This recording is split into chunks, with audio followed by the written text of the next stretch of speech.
Maring Marites, alam mo ba ang chismis? Yung anak ni Aling Guring, buntis na naman daw, iba na naman ang ama. Ay, oo naman Marisol, ako pa ba? Alam mo naman ako si Marites, laging latest sa mga balitang ganyan. Kanin mo na naman, Mare. Saan pa? Di syempre, doon sa may sitio Manggahan. Alam mo naman doon ang schedule ko kapon sa chismisan. Ay, taray, Mare. Basta chismisan talaga. Ang bilis mo talaga makakuha. Syempre, ako fair. O sige, Mare, uwi na ako kasi takip silim na. Inabot na ulit tayo ng gabi. Bay dami, Mare. Bautang mo naman ako 500. Bayaran na lang kita bukas.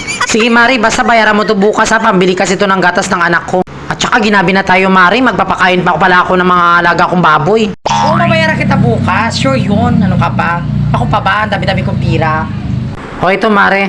Okay, sige, Mare. Basta bukas babayaran ko to. Don't worry. A few moments later. Grabe, nabot na ako ng gabi. Nakapagsayang na kayo yung anak kong si Brenda. O anak, nakauwi na ba si tatay mo? Oo nga, oras ka na. Ginabi ka na sa kamaritis mo sa labas, ha? Pakialam mo kung gabi na ako dumating. Alam mo naman yan ang libangan namin ng aling maritis mo? Siyempre, mama, nagluto na ako, no? Alam ko naman tatala kapag uwi pag hindi pa ako nakapagluto, no? O sige na, maghain ka na ng pagkain doon at kumain na tayo at dahil gutom na gutom talaga ako sa araw na ito. Sobrang sakit ng bunga ako ngayon. Kailangan ko talaga magpahinga muna. Yan, chismis pa more.